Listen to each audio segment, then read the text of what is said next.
morning. Welcome to our session today on championing change, tracing the path of innovation. A quick brief about the session. The focus here is we'll be inviting speakers across industries where we'll be talking about the intersection of 5G, IoT, physical as well as digital interfaces across industries, as well as understanding from a consumer perspective. We'll be inviting speakers on stage individually. We will be starting off with Mr. Nunzio Mirtillo. He is the head of Market Area Southeast Asia, Oceania, and India at Ericsson. In his role, Mr. Nunzio is responsible for Ericsson's business across 13 major cities, including Australia, India, Indonesia, and Thailand. Previously, he was the head of the region Mediterranean, responsible for Ericsson's business and operations across 25 countries and deepening customer relationships with operator customers. He has held different management positions with Ericsson, for example, the head of network sales for Western Europe, as well as Southeast Asia and Europe. Mr. Nunzio, I invite you to the stage. Please do come up.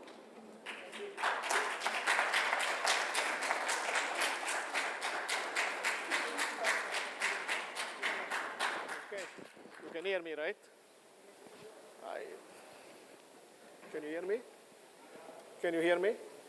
Okay, I will this one. Okay, thank you. So, good morning, and it's a pleasure to be here today. It's a little bit more than a year when into October 22, we were all together launching 5G. It's only 12 months, but I think India can celebrate a lot. You can be proud of actually a lot has been done.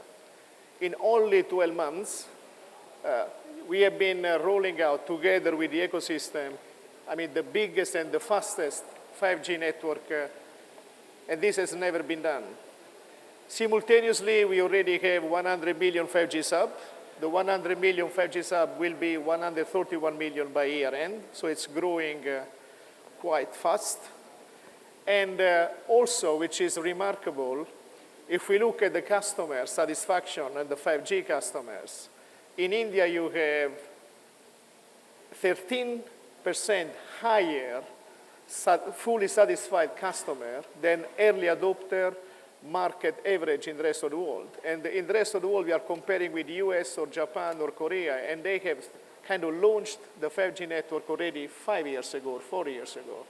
So India, only in 12 months, not only it was fast and it was comprehensive, but also with great quality. So something this country can really be proud of. Of course, this is only the start.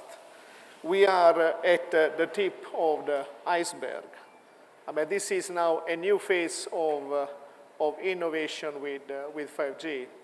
But if we stop a bit and we think a little bit about 4G, what has happened in the last 4 or 5 years in India, that is also remarkable.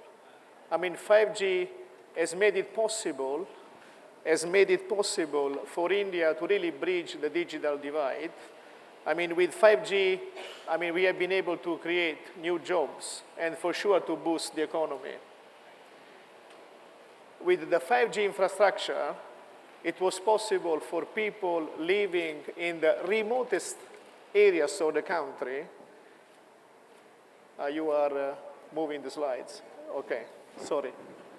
It has been possible for the people living in the remotest areas of the country, to get access to education, to healthcare, or to government citizen services.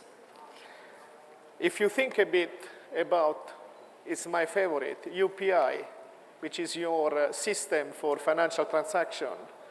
In 2018, for the full year, there have been 3.7 billion transactions. In 2023, only in September, for the month of September, there have been almost 11 billion transactions. So from 3-4 billion up to 100 billion only in 4 years. Those are simply transactions, but gives you the idea of what the 4G infrastructure has made possible for this country. And of course, the infrastructure itself doesn't mean that much. But then you have the government pushing for digitalization. And someone has been developing this fantastic UPI software platform and all enterprises and people in India, they have been willing to use it. The UPI, for example, has been the base for the development of the e-commerce in India, which has developed tremendously. So altogether, LTE has changed this country quite a lot in the last 4 or 5 years. So we also saw a lot of startups coming up. I mean, India is the 3rd country in the world after China and the US, and growing, with almost 100,000 certified startups and almost 100 unicorn. I mean, this is amazing. And that was only what 4G has brought. But now we have 5G, and we have a fantastic 5G network. So what will happen from now on? Let's talk about that a bit. I mean, of course, I mean, we will, first of all, 5G is kind of the fastest adopted mobile technology. It has been the fastest to reach 1 billion, right? 2 years earlier than 4G. In 2028, we will already have 4.6 billion of 5G sub, and in India, there will be 700 million 5G sub, and the total mobile broadband subscriber base in India will be around 1.2 billion, which is huge. Today, we are at around 800. So this country will go from 800 to 1.2 billion mobile sub, from 100 to 700 million 5G, and from 26 gigabit, which is already the kind of the highest in the world, consumption per month average, up to 62 in 5 years. So it will be a tremendous explosion when it comes to performance and data consumption. At the same time, few facts about India, right? So the UPI I was talking before, you have 62 million SMEs in India, which is a huge ecosystem that, of course, is willing to adopt digitalizations and 5G. You have this open network digital commerce, which is a kind of a protocol which has been set up and a platform in this country to facilitate the kind of the e-commerce. And you already have 150,000 merchants company which has kind of adopted this technology, kind of the same success as UPI. So it's not only that you are building and digitalizing the country, but the country is building and kind of innovating on top of this infrastructure. One fact which is important is that because of that, there are already 50 countries that are looking at India, what you have done in this country, and trying to copy and paste the same software platform. And for example, 12 countries are already now ready to use the UPI platform. So India is a country where everything is happening. It's a country where you can take basically the place of China and US. So what 4G has brought to China and US now can happen for 5G in India. That's what we see.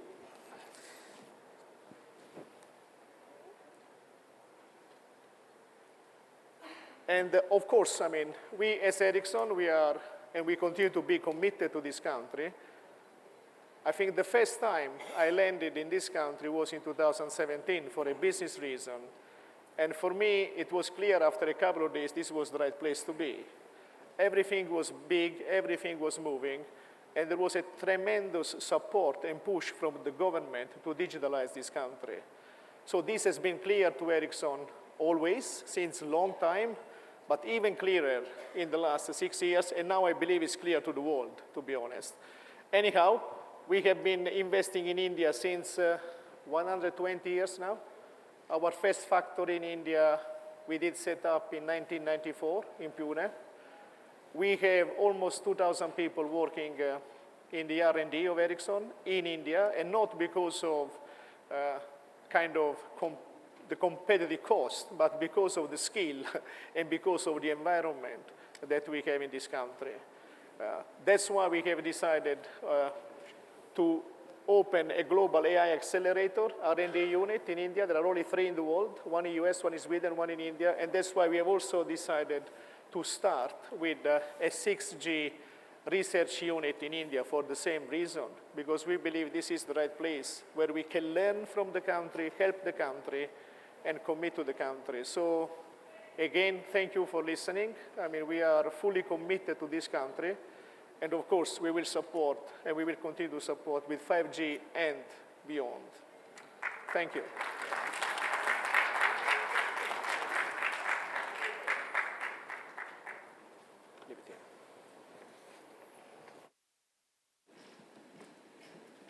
Thank you so much.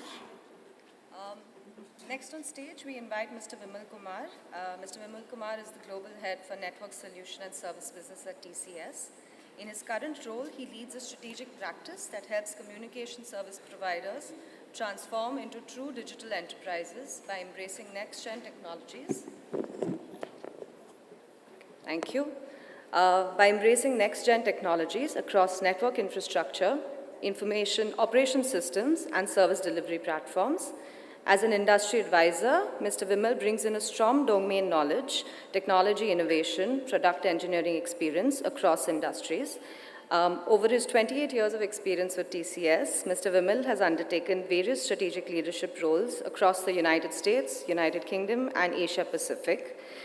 He has several client engagements across network transformation and operations for global telecom operators and has been instrumental in creating unique and strategic service portfolio for TCS. He has participated in multiple keynote speaker sessions across industry forums and technology panel discussions. He has made a significant contribution in designing and creating innovative digital platforms and IPs. In addition to his role in TCS, Mr. Vimal is also working with the Chairman's Office for Technology Innovation in next-gen communication space and enabling and driving business diversity for the Tata Group. Mr. Vimal Kumar, I invite you on stage.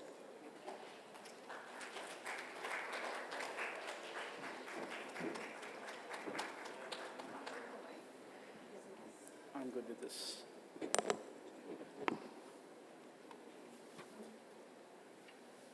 Okay, good morning, everyone. So, thank you so much for inviting me to the stage, this esteemed podium. It really takes a lot of courage to come speak in front of the kind of audience that we have here, people who have actually shaped up the industry, telecom industry here in this country. So I'll not take too much time. I think I'll just want to reflect upon what I've been hearing for last 2 days on this particular podium. I think what was very, I would say, inspiring was the address from the dearest Prime Minister when he said,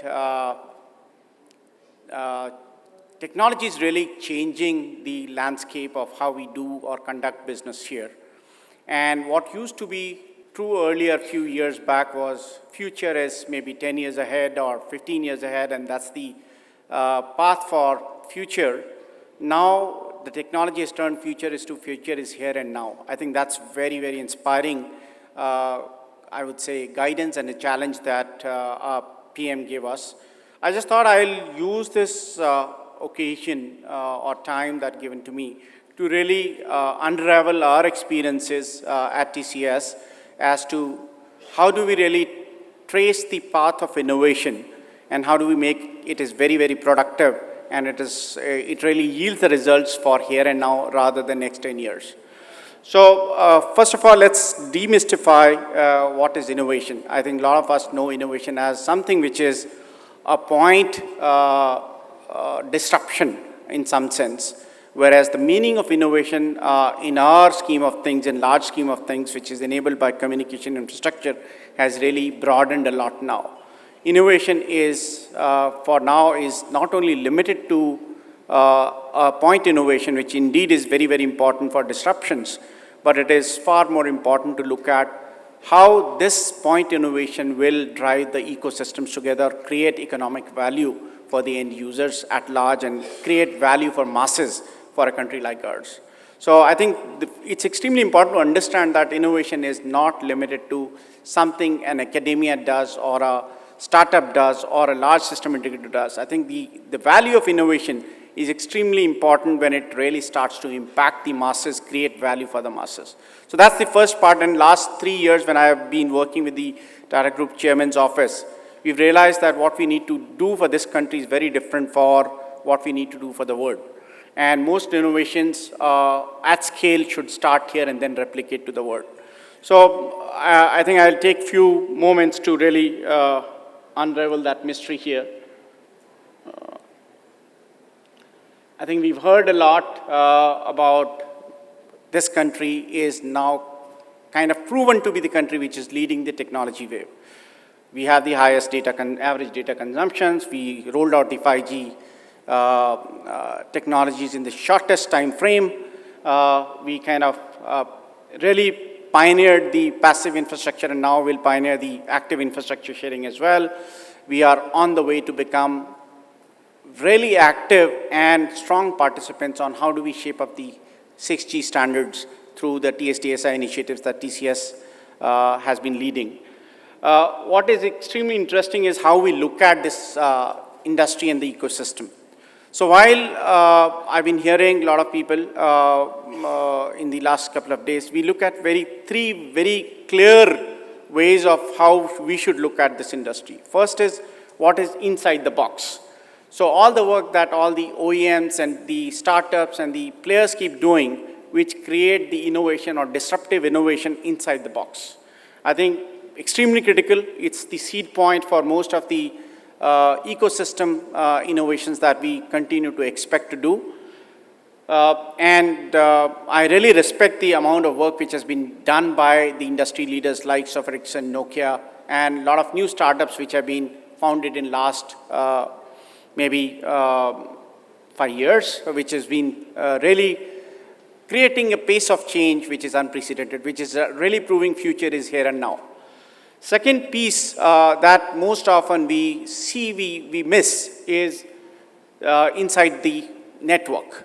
So while the innovation has been created inside each of these boxes, how do we create a network which creates value? So that's the second element, which is where I work with a lot of global operators. I've been working with a BT or a AT&T or a Verizon or a national broadband in Australia, where we do their network rollouts and create innovative use cases around it. I think this is where a 10 times more value creation happens inside the network box. And if you go the next level inside the industry is 10 more times the second box, which is really the cusp of creating the value from the boxes, creating the experience and innovation inside the network to really where it reaches the inside the industry and you start to see, I would say, exponential change in value creation. All this has to be supported by security, energy efficiency, and manageability. If your network that you create and the applications or use cases you create are not providing you security, energy efficiency, sustainability, and ease of use, I don't think there'll be adoption, and you will be able to create value out of such an ecosystem. So I think while we look at these three major pillars of the ecosystem or three different ecosystems, I think orchestration of these ecosystems to create value is extremely important.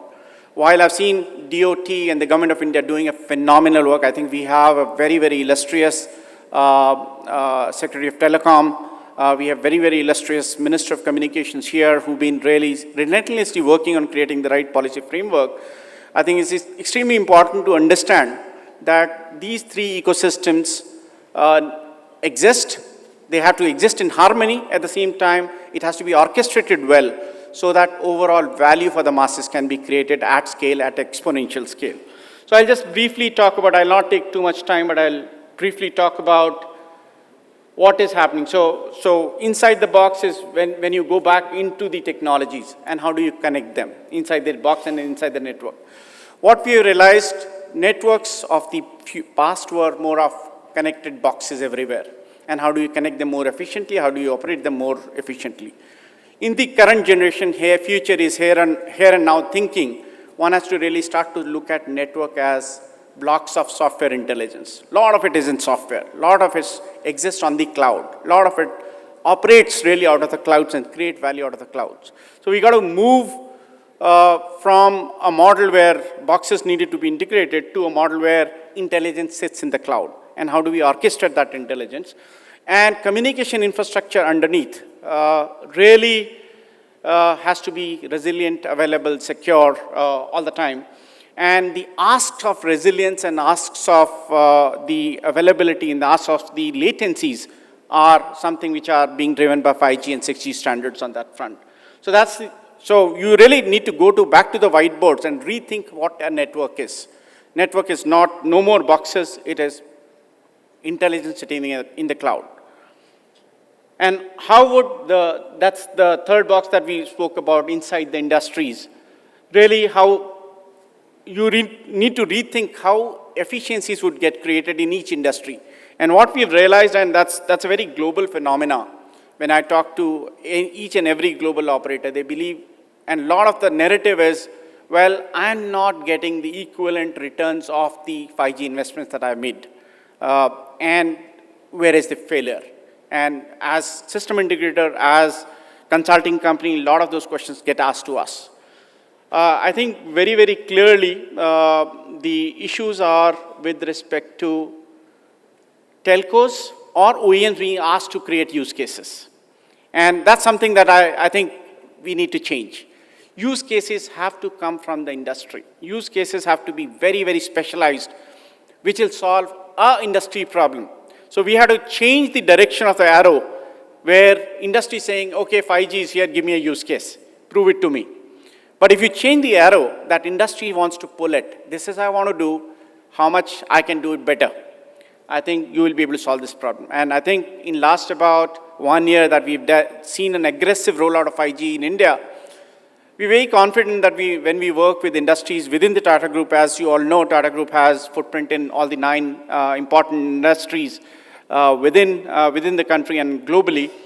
We are now stitching the ecosystem where there is a pull from the industry rather than push from the OEM and telcos to sell.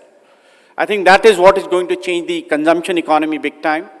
And that is what is going to change the success parameters for rollout of 5G specifically. So I'll not take too much of time. I have summarized my experience of how do we really look at the ecosystems, the 3 ecosystems that we talk about inside the box, inside the network, and inside the industry, and what we need to do at each of these layers. One is the policy and the transparency of the policies and the sustainability of the policy. I think very, very interesting what I've seen coming in from the erstwhile Secretary of Telecom and the current Secretary of Telecom. The policy framework is really supporting the growth of this innovation and really supporting the Charter for Innovation. But I think while you look at the Telecom Technology Development Fund, when you look at the PLI, when you look at the IDDM and the kind of initiatives which is being done to support startups, what I would want the Secretary or the government to look at is, are these policies creating enough value for the startups and Indian players so that they can compete with the players who already have achieved the scale? I'm not saying a 4% or 8% is good enough or not good enough. In some cases, all I'm recommending is the policy framework has to be a live document which looks at these numbers in a regular manner and see if these policies are creating enough economic push so that you can create a more healthier ecosystem. Second thing which is very, very important on the policy infrastructure and the ecosystems we spoke about is, I think there has to be clarity of role and the purpose of each of these ecosystems. While we look at inside the box, inside the network, and inside the industry ecosystems, within inside the box also, we have to be very clear. There is a very clear role for academia, very clear role for startups, very clear role for established players. What we've seen, at least in the last 3 years, is everybody wants to do everything. I think that's not the best way of orchestrating this ecosystem. Clearly, startups, academia is marked for Horizon 3 innovations, something that you can really look maybe a year, 2 years down the line, what is quantum computing is one good interesting examples. How would it change or disrupt the ecosystem, and how it has to be supported. And then you could look at the role of a startup very clearly to do H1 class of innovations, which is, I want to make money out of this, and I really want to prove this idea to the industry that it works. Then large players really have to take the role of orchestrator in some sense, where they can really say, I have to industrialize this technology which has been created by either an academia or the startups and bring it together so that I can create a technology which is far more manageable. You really, when you get to a large player play, you have to really see, am I creating systems and technologies which are manageable, operable, secure, and can create the value. Similarly, you got to look at the innovation and partnerships inside the network layer, and then you look at technology itself, whether an open RAN will create economic value or not. Does it make sense to really disaggregate everything and bring it all together again? So there are elements. So all I'm recommending is we got to really look at each of these layers. The policy framework for each layer has to be looked at very distinctively as to what would work for that layer. And the technology applicability on each layer is something that we need to look at. So that's the learning that we've had, and all I can say is these ecosystems have to work together. Let's unite to really create the exponential value that this country needs at scale for the masses. Thank you.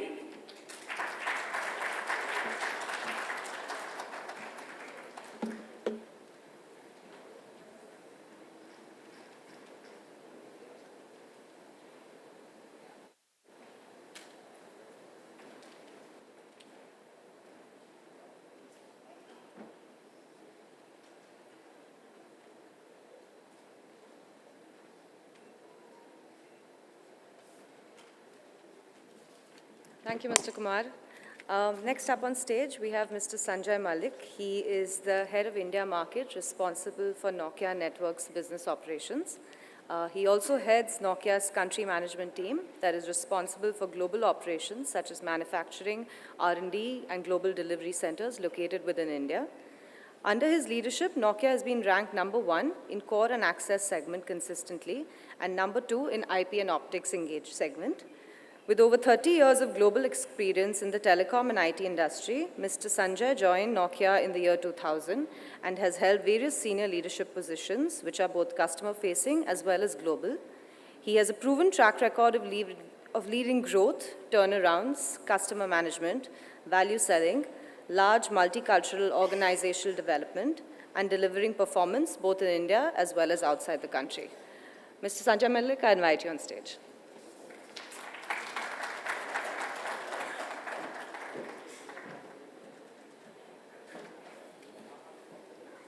Thank you very much for that nice introduction. It didn't seem like me, right? Okay, respected government officials here, and respected delegates, my industry friends, friends from media, and the most important, the youth talent sitting in this room. It's definitely my privilege to be here and talking about this topic of innovation. And maybe I will focus a little bit more on the innovation topic rather than on the other aspects.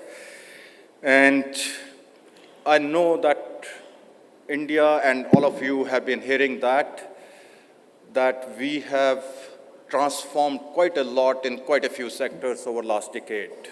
So whether it is infrastructure, whether it is healthcare, whether it is science, in all those fields we have transformed quite a bit. But then there is one remarkable paradigm shift which has happened and which is very close to the people in this room, is on technology and innovation. And there, again, the shift which has happened over the last decade has been that we have moved from technology consumer to technology creator. Innovation follower to innovation supplier. So let me repeat. technology consumer to technology creator. So that has been the theme which has been going on for last decade. And we have really graduated from a typical back office operations, typical call center operations to a digital powerhouse. All the examples which we have been hearing, and I'm not going to repeat because some of my respected colleagues mentioned that, the success of CoWIN, again, yes, the application which provided 2 billion vaccines. Think about it, that India created 3 vaccines, and that was exported to over 100 countries. We never imagined that when COVID started here. All the digital inclusion and all the financial inclusion with Aadhaar, with UPI and all that, so enough has been said there. But again, think about that this is now the technology which quite a few developed countries are asking us to help them. Again, we never imagined that 10 years ago, right? We always were more into that, yeah, somebody creates a banking system somewhere and then we just use it here. Up to the extent that in US also, whenever they are talking about the interbank transfers, they have been talking about UPI. So that is the power which we has created. And basically what it meant, and the Honorable Prime Minister also mentioned that yesterday, that the financial inclusion which we have progressed over last 9 to 10 years, would have taken maybe about 47 years if we didn't have the digital platform. So in a typical way, it would have taken 47 years, which we did that in over 9 years now. So let me just talk about a little bit enablers of it, that what really enabled it to make it happen. So 3 or 4 maybe I will highlight. One, I would say the Indian mindset itself. Because right from the beginning, right from our childhood, we are always told to save money. We are always told to maximize output with the minimum resources. We are always told to do something different, something new. And whatever we started with as a frugal innovation, or maybe let me use the word jugaad, whatever we started with that, now it has become an organized industrial innovation. And that is what has helped the world. You can clap if you want to. Okay, sorry. So that's, I think, something which is there in our heart and our mind all the time. And so that's, I think, number one basic enabler which has been there. Second, of course, the government policies and the industry support. So government policies in the terms of all, again, enough has been said about Startup India, about the National Innovation Policy, Atal Innovation Policy and all that. So that is something, again, that has provided us the basic platform to work on it and to kind of imbibe that particular platform to succeed in life. Further, industry. I think, again, the industry has provided the platform for partnering with the startup system. 10 years ago, the partnership used to mean that one MNC companies like Nokia partnering with another SI or another large company and all that. So that used to be the partnership. Today, we take more pride when we say that we are partnering with 30 or 40 startups to provide the end-to-end value proposition to our customers, value proposition to the society. So that's the kind of partnership which we have gone through. And the most important, last but not least in this industry support, has been, again, the connectivity, the 4G network, which is now getting transformed into 5G, which has been provided to enable the mobile broadband.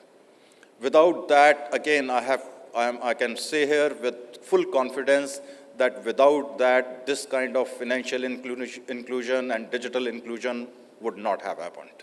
So people like Nokia and the other companies have really contributed strongly into enabling this connectivity. And third, again, all about our technology manpower, and at the same time, the demographics. So, and it's, again, a topic which is close to my heart, that Gen Z population in India stands at around 375 million, which is about 20% of the total Gen Z population in the world. And that is something, again, the strong powerhouse which is making it happen. So all that has led to the startup ecosystem, and whatever we talk about, that yes, we have used, we now have about 100,000 startups, 100 unicorns, and all that has come in last 2 or 3 years. So that, again, I would say has been, again, the major constituent, young population and the startup ecosystem towards whatever we have achieved over last 8 to 9 years. But that's, again, history. And people who are sitting in this room can always take inspiration from that history, but at the same time, we have to create our own future now. And from that perspective, we are, again, on a technology inflection point. Okay, so 4G, all the OTT applications, very good, we have done that, but now what next? So that's the inflection point which we are sitting at as of now. And that inflection point will result into whether internet or whether mobile, not as a connectivity platform only, but an intelligent connectivity platform. And that's where the shift will happen. So whatever we say about coming with 5G, maybe next into the 6G, the artificial intelligence, Web 3.0, all that together will make really a strong, potent force, and which will be providing the human possibilities of connecting human, physical, and digital world. Maybe 2 out of that at a particular point has happened in the past, but now going into the future, all these 3, human, physical, and digital worlds have to be connected to leverage the potential of this technology. And that's what we call it as digital physical fusion. Little bit of a tongue twister here, but digital physical fusion. And in fact, again, we can always say that yes, it is really in foreign future, not really. Some of the industrial metaverse in the form of twins, in the form of all the Industry 4.0 is already there in the market today, already being used by the industries. And then we have started seeing, which will take some time on this human augmentation, and that would be a big thing which would happen maybe in the second half of this decade. So somewhere between 25 to 30, that all the AR, VR, XR, that will again change the world, the way we live as on today. So with that, so if these are the 3 or 4 things which is going to be the future, so are we preparing for that as India? Answer is definitely yes. So if we look at it, that when we started 5G, the 5G standardization topic started a little late in the game. But today, if you talk about, yes, 6G is still, let's say, 2030, but then there is, in one of the next room, people are talking about the 6G standardization. Again, we heard from Honorable Prime Minister yesterday that the 6G vision document, the 6G standardization topic, research topic, so we are very much on time to really make a big dent on the 6G side. Similarly, on artificial intelligence again, I think it has been, we very well know about the software power and the services industry which we have here. And with that kind of a technology manpower, there is no doubt that we would be leading in the artificial intelligence area here. Web 3.0, again, if we go by any statistics, there are about 75,000 professionals in India as of now who are like blockchain professionals. I think, again, I would say it would be the highest anywhere in the world. So these are 3 or 4 things which are, have been kicked off, on time to make sure that for the next 10 years, whatever happens on the technology front, India would be on the forefront and not a follower. Now, talking about what Nokia has done to do this, or to kind of leapfrog in this particular enabling whatever comes into the future. Yes, we have played a vital role in rolling out 5G in India. Whatever speed, whatever number you see, about 300,000 sites, Nokia has contributed to that to provide the 5G connectivity, and all of them, that equipment coming as Make in India equipment. So that gets manufactured here, and that is getting deployed here. Similarly, yes, again, we have been exporting this 5G before 5G came to India. So again, we have been on the forefront of manufacturing that and exporting that all the time. And so that when the 5G came to India, we were ready with it. Then on the R&D side, again, we have about 8,000 R&D people here around India, which have moved from typical software development activity to now end-to-end product development activity. It's not that, we just do some kind of testing here. It is end-to-end product design and product development there. Coming to, yes, from the startup ecosystem, again, the infrastructure which we have put in Bangalore, that gets extended to the startup ecosystem to test their application, create their applications, and create the use cases for, again, bringing an end-to-end value proposition. So we are nurturing that system. There are 30 at a time, so it's a continuous stream of building that system. Then, same time, from artificial intelligence perspective, from security perspective, which are, again, typical, very, very big areas which we have to look at. Bell Labs has been leading Nokia Bell Labs have been leading some of the initiatives on that to really ensure that those topics are also covered from India perspective. And last but not the least, the 6G lab which we have set up here, again, a leapfrog that, yes, talking about creating a research arm and creating kind of a standardization arm, you need something physical here to test it out. And that's what we have, again, opened up in Bangalore, and it was inaugurated by Honorable Minister, Telecom Minister. And so I think all this is, again, maybe each piece is doing its own value creation, but if you put it in the holistic environment, then that is going to give the connectivity infrastructure, the innovation, and all that Web 3.0, AI, and all that, so that we can create that technology here, not only for India, but for global. So in conclusion, I would say India's role is really driving this global innovation forward in a big way. And I can assure you that Nokia would be in the forefront for driving that innovation.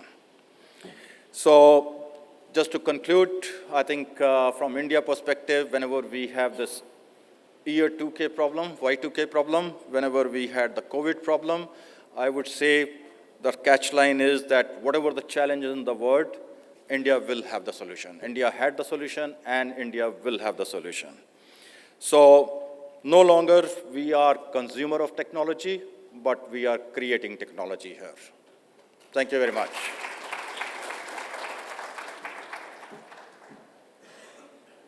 Thank you, Mr. Malik. Next on stage, we have Mr. Julian Gorman. Mr. Julian is the head of Asia Pacific at GSMA. He drives collaborative efforts between the mobile industry, policymakers, and ecosystems to advance digital economies. With 20-plus years of global experience in wholesale, business, regulatory, policy, and digital transformation, he's a pioneer in forging digital partnerships and units. His fervor lies in mobile tech at the cornerstone of economic resilience and sparking dialogues for sustainable and inclusive digital nations. Mr. Julian Gorman, we invite you on stage.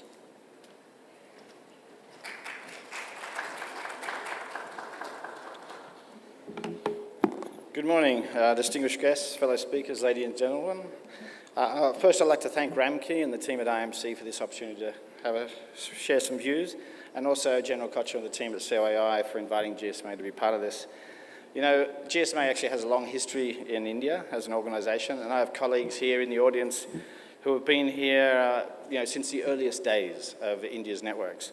Of course, they can tell rich and colourful stories of the change that they've seen in the last 30-odd years.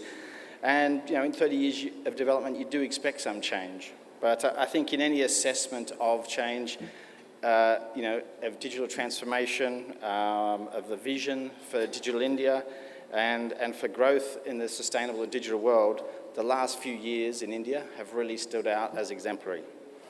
In 2019, GSMA's forecast for 5G in 2025 was about 7% penetration. At that time, the outlook for 5G in India wasn't great. The network, the industry was suffering. On many metrics, India was not comparable with the pioneer 5G markets. Now, 5 years since the first launch of 5G around the world, and those launches were in high ARPU, high user and smartphone penetration, and advanced industrial economies. Today, I stand before you just over a year since 5G launched in India, and I can say with absolute conviction that traditional 5G wisdom about market readiness is being turned on its head here in India, here in these halls and on this stage today. And India deserves respect and admiration for the bold steps and the vision, and for the reforms that have made it possible to be on this path to being a telecom superpower, which is why GSMA awarded it the GLOMO Award for Government Leadership earlier in this year. And as with the warm glow and energy of these remarkable achievements, I'd like to offer a different perspective on innovation today. My comments are going to relate to the innovation path imperative for building sustainable and inclusive digital nations. So, with respect to innovation, it's an amazing time to be in telecoms. Globally, more than 2/3 of the world's population, or 5.4 billion people, have a mobile phone. Around 55% of the world's population is using mobile broadband. And the innovations that are being made every day, and the discussions and visions being shared within the industry, within the walls of IMC, and by the pioneers and leaders are nothing short of astounding and inspiring. The potential of mobile technology to change the way the world communicates with each other, with the world around us, and for things to interact with each other continues to accelerate. 5G is just 4 years old, or coming up to 5 years old, and globally we've passed 1 billion users at the end of last year, on the way to 1.5 billion by the end of this year, and India making up a significant portion of that. And it's on the way to being the dominant technology by 2030. We've now passed the world's 4G peak market dominance, although for much of Asia Pacific, actually, including India, 4G peak still is in our future. But nearly 5 years after our first launches, 5G is now available in over 90 countries on more than 230 mobile operators. And here in APAC, home of the world's first 5G network launches, by the end of the decade, APAC will be home to around 1.4 billion 5G connections and over 2 billion unique mobile subscribers, generating a mobile economy across the region of almost $1 trillion. By the end of the decade, smartphones will be an almost universal tool of mobile. AR and VR options will be more prolific. However, smartphones will remain the primary tool for engaging the internet across Asia Pacific. However, smartphones alone are just an enabler. It's about connecting people to the internet, being inclusive, because it builds resilience for a digital nation. So building skills, increasing people's confidence online, developing and maintaining trust to being safe online, and innovating to develop the relevant services for a connected nation, and making devices affordable are essential to realise the potential of a digital nation, what I call the digital nation imperative. So while India's coverage gap is a relatively low 1%, The usage gap at 50% is relatively high. Progress in closing the gender gap in mobile internet has stalled in India. So for all of India's progress, challenges remain to be solved to achieve an inclusive digital nation. The gender gap reduced each year from 2017 to 2020, but while the proportion of men using the internet continues to rise beyond 50%, the proportion of women has stalled at around 30%. Of those surveyed and aware of the internet, literacy and digital skills and affordability remain the biggest obstacles. India acknowledged the challenge in its G20 declaration, and I applaud the conviction to halve that gap by 2030. But achieving that goal requires all of us to make that commitment. The mobile industry has a long history, and GSMA also, about committed to closing the usage gap.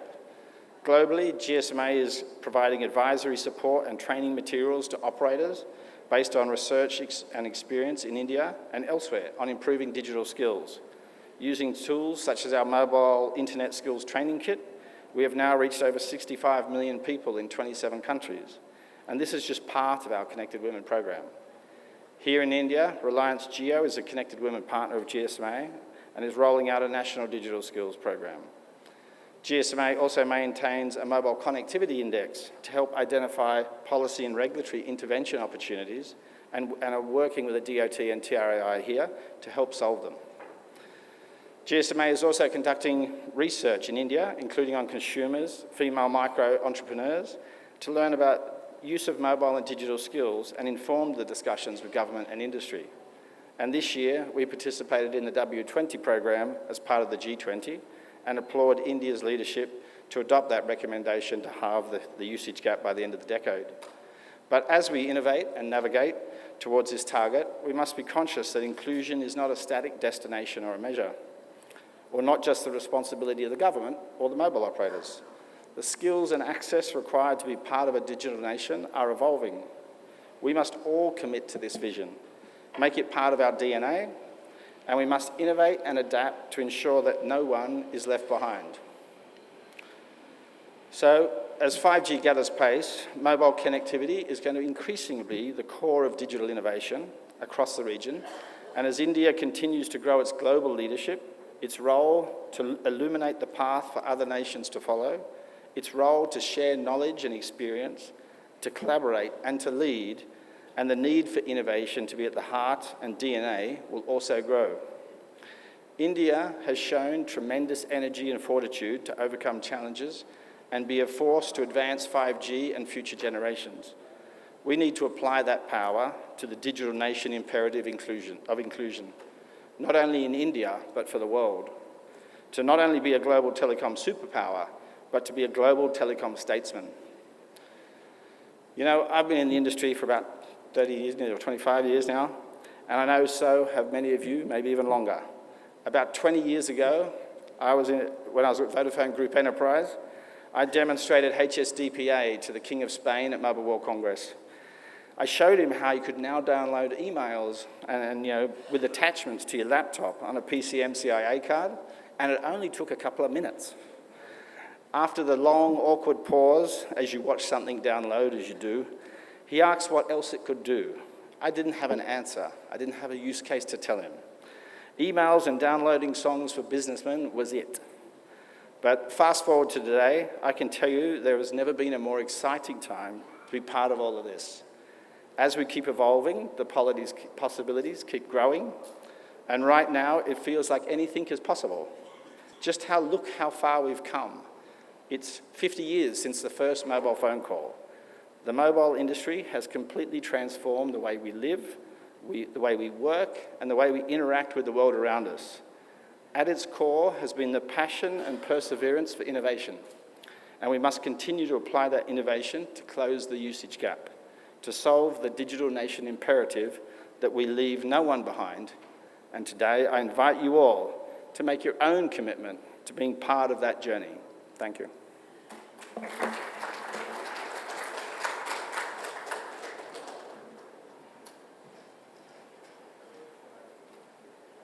Thank you, Mr. Gorman.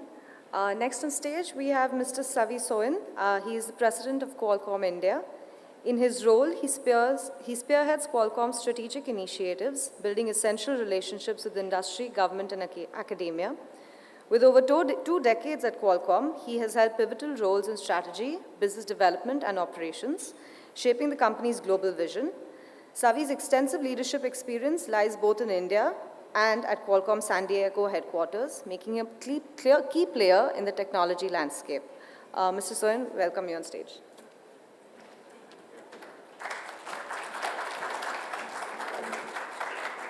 Good morning, everyone. How's everyone doing? Good?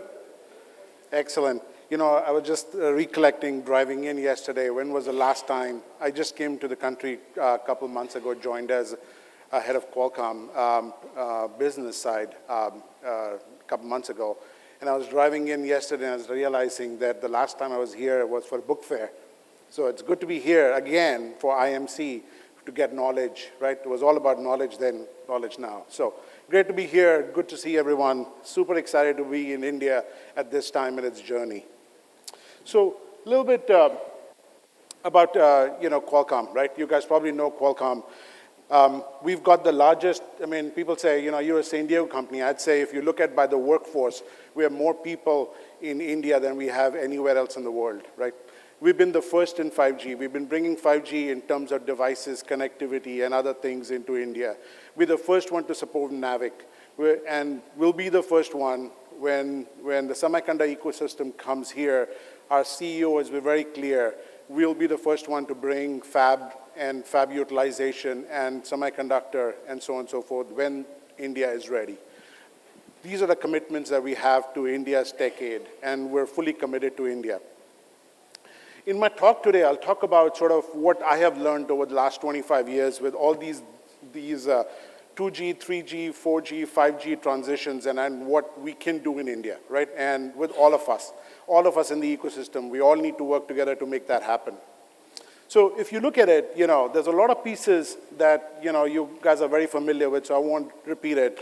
It's the design in India, it's the make in India, it's the, those are very well known to you, right? But what the two pieces that are probably the most important, in my opinion, are we have to make sure that we are tested in India, right? Or deployed in India and then scale globally. It can't be the other way around where we figure out a way to scale globally something we haven't proven in India. And I'll talk about some of the things that India has done really well and how that can be scaled.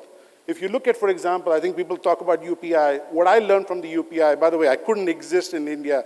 After like 2 weeks, I said, okay, I need to get UPI, right? I must get UPI, and that was the first thing I did. Sat down in State Bank of India manager and said, you got to make this work for me, right? Well, why was UPI so important, right? See what India has done with UPI. It's universal payment, right? The person that's wiping the windshield in a crossing is now taking a QR code payment, right? It's unbelievable what's happened, right? But it started here. It didn't start in the US, it didn't start at AT&T, it didn't start at Verizon, it started right here, right? So very important to make sure that things like UPI and deployment start in India and then scale. You can't have it the other way around. Well, you were actually going to be trying something else outside and then trying to figure out how to scale it here. Doesn't work, right? Very unique country, very unique use cases. All of that is very important, right? So again, a case study for me is how that happened, what was so unique about it, and then once it's proven at scale, it gets deployed. That's the beauty of this. I'll talk about a little bit about, I was thinking about this, said, okay, these are the pieces that are really needed, right? You guys probably know most of these. In my talk today, I'll focus on really design, right? I feel like design is like it's like tea, right? If you order tea in North India, East India, South India, West India, it's very different, right? Very different, or even Kashmir, it's very different, right? When you say design and you want to say, DLI, what does it mean, right? If you're doing just services, in my opinion, the best tea is on a cooler, right? It has to be in India and the way the Indians have it, right? So in my opinion, the most important element of design is having OEMs in India. That's the most important thing. You can't have OEMs making these decisions outside of India, trying to bring import stuff into India.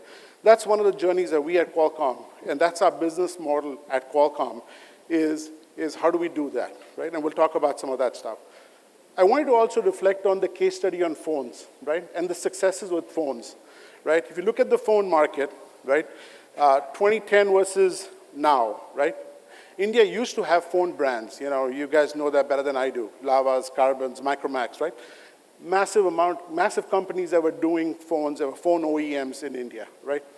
And today their share is diminished quite a bit, right? But on the flip side, the Make in India is a great initiative where most of the phones now get produced in India.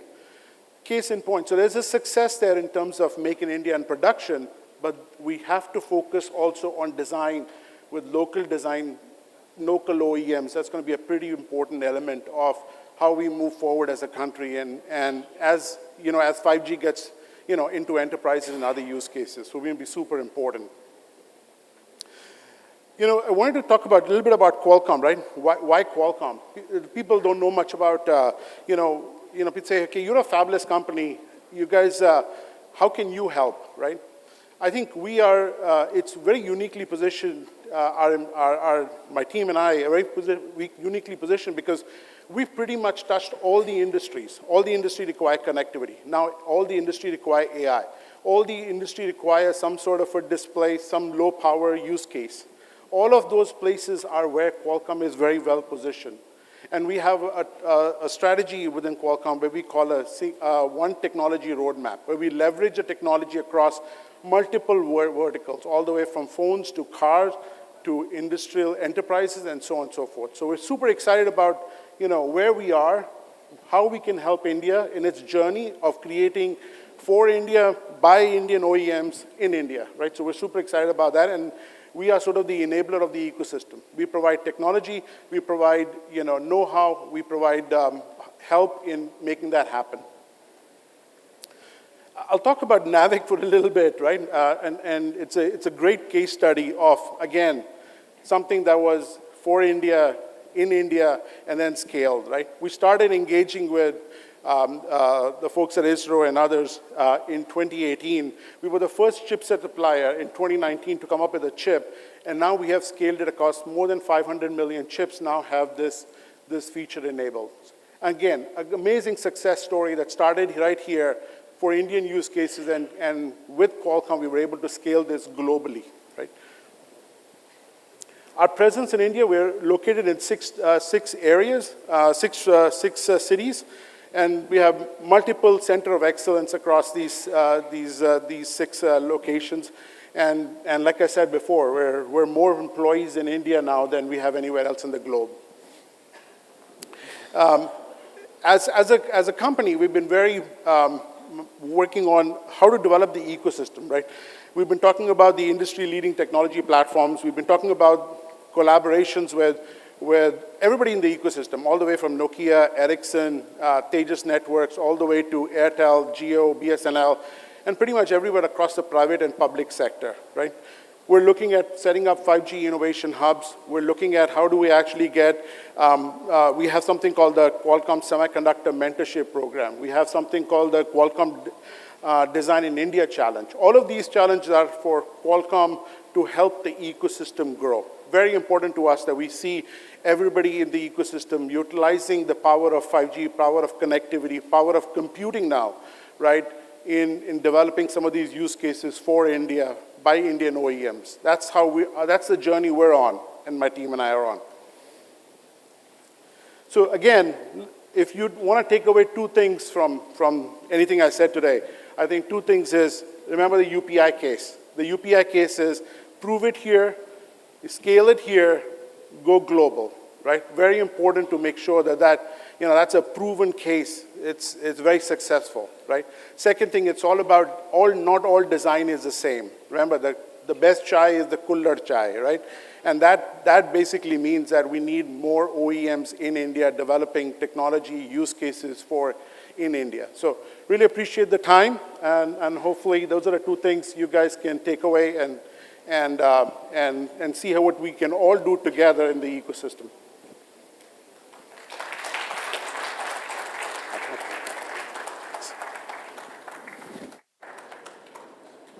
Thank you, Mr. Soin. Next on stage, I'd like to invite Mr. Amit Malik. Amit Malik leads the Sienna India business, where he's responsible for driving the sales strategy in India, a key growth market for Sienna. Prior to his current role, Amit had several roles in Cisco across all segments, most recently as a managing director, strategic sales, global service provider for Asia Pacific and Japan. He also previously managed the public sector and service business in India and South Asia and was responsible for the sale of products and services to the central and state government and defense in India. Mr. Malik's experience spans more than 30 years in diverse industries such as electrical, industrial automation, transportation, telecom, and IT. Mr. Malik, I invite you on stage, please.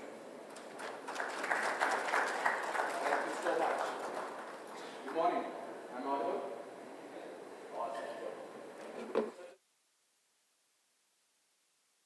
Audience and some dear old friends that I'm seeing after a while. It's always a pleasure.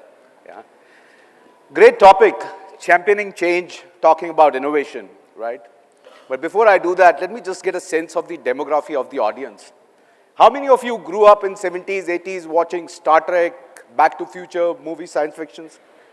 Awesome, good, super. How futuristic we thought that was, right? Thank you so much. I do need a clicker. But this seems to be a little too futuristic for me. Can you just explain? This one works? One second. This one is forward, right? Thank you. Yeah. Talking about future, right? And imagine how futuristic we thought all of that was. Flying cars, mobile phones.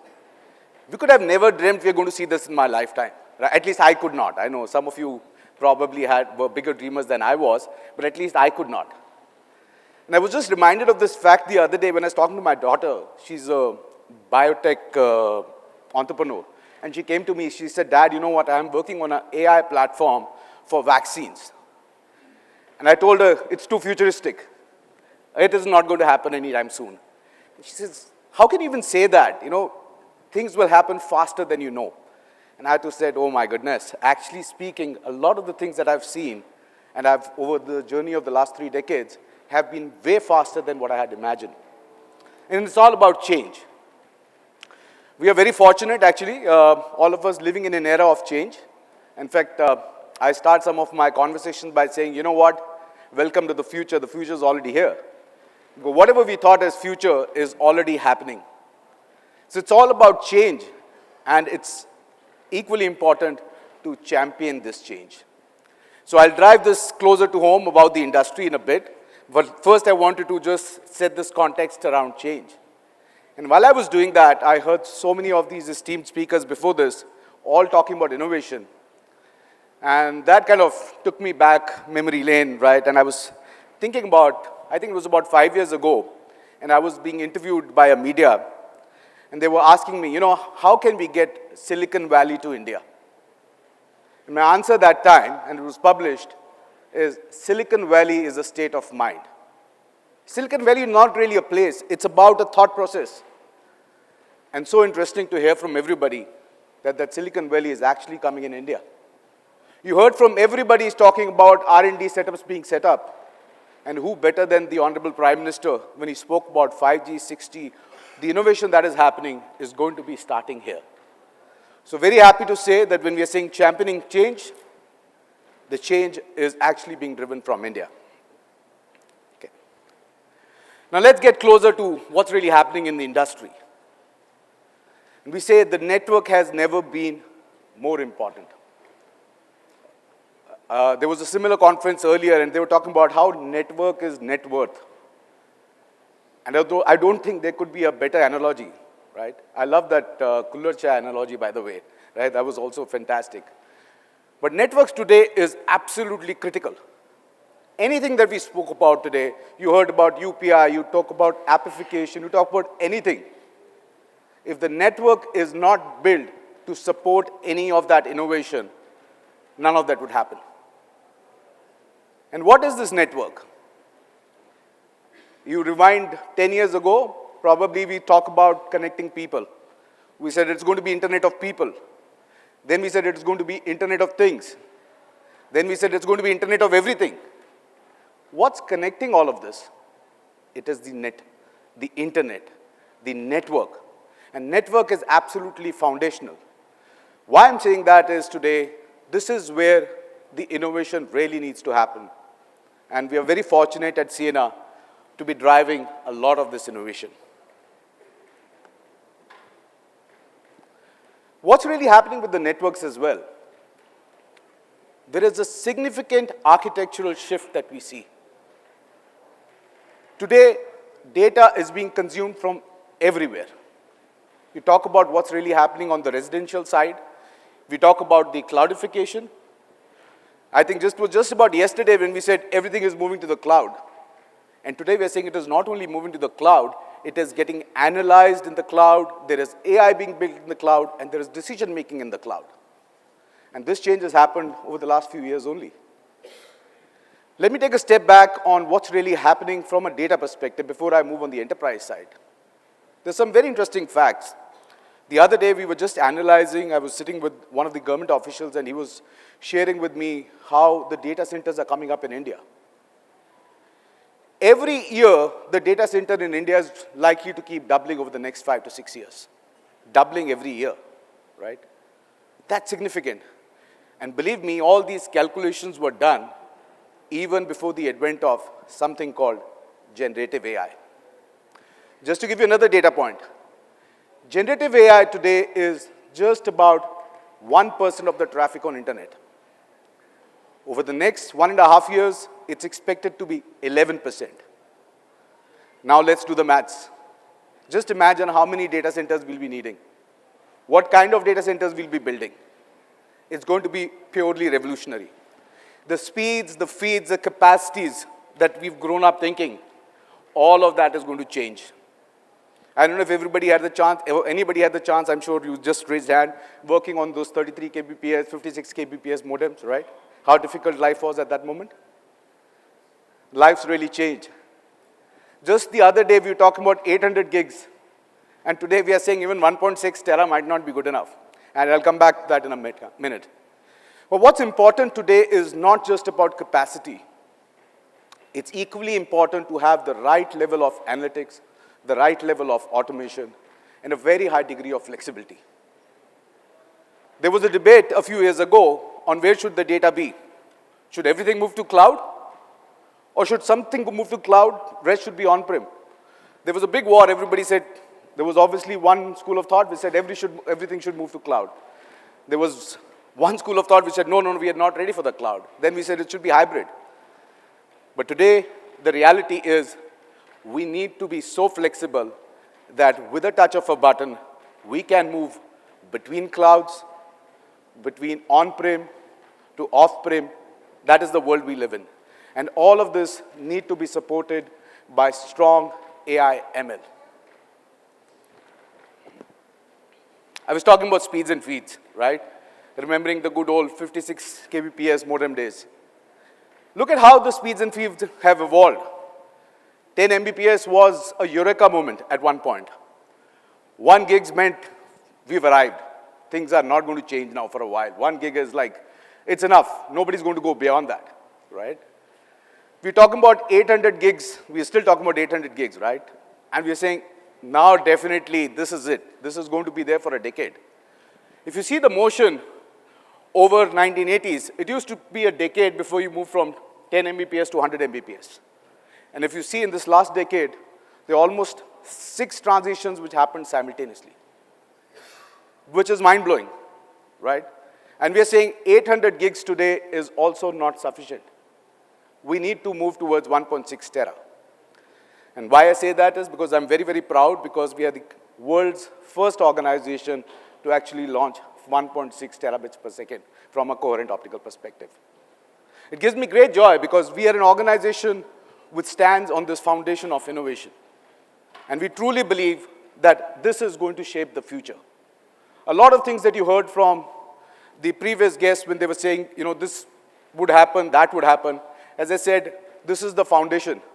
If you want to ply the fastest cars and your roads are not good enough, I don't think you'll be able to do that.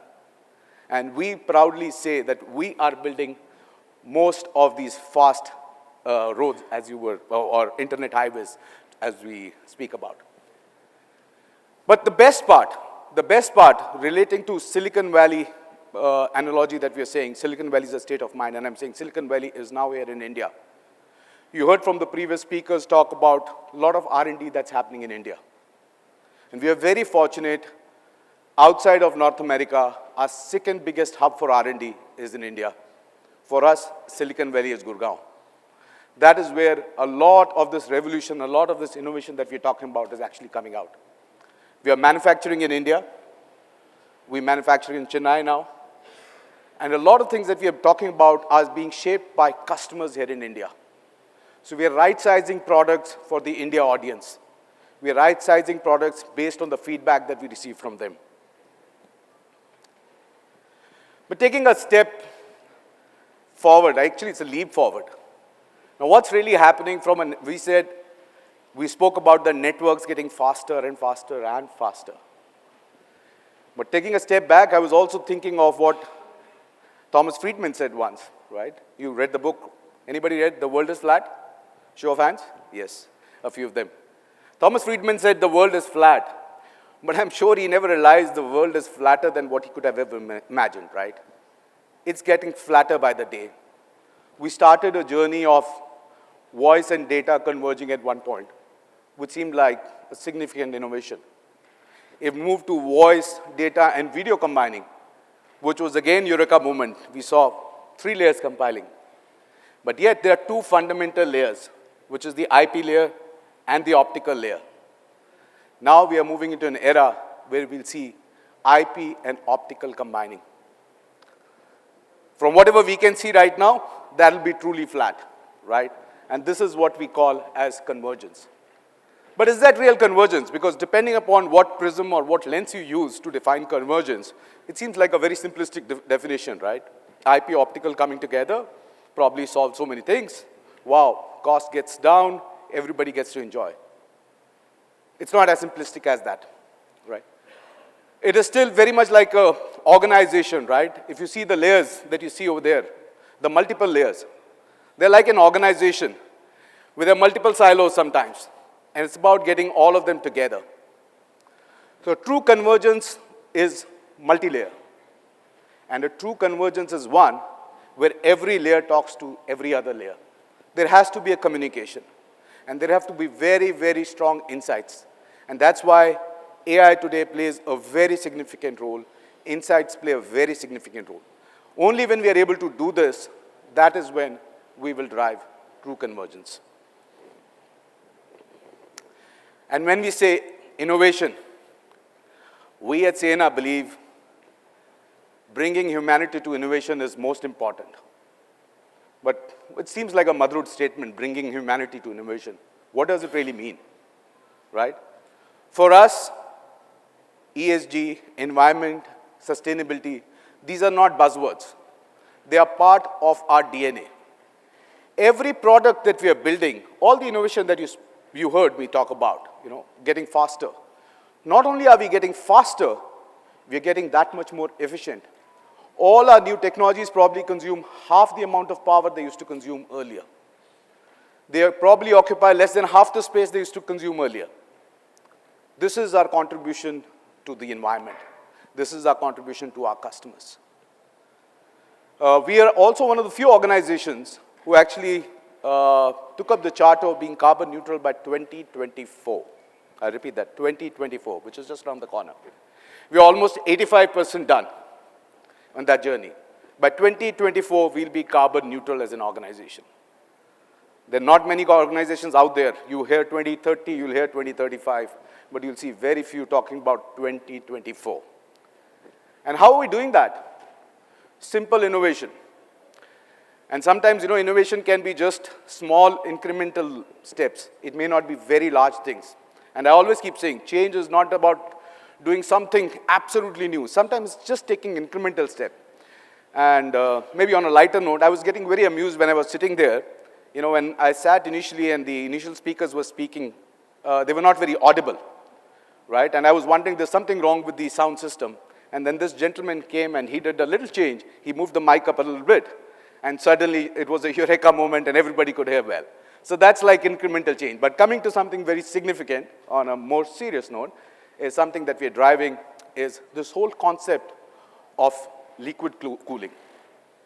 Our product, specifically the latest product, if you come to our booth, you will see something what we call as wave router, which is driving the convergence that I spoke about, which will have a very new method. Probably it is the most innovative way of cooling, which helps you in saving your power by 60 to 70%. Now that, in my opinion, is true innovation. And as I said, I'm really proud to say that we are championing change. With that, thank you so much.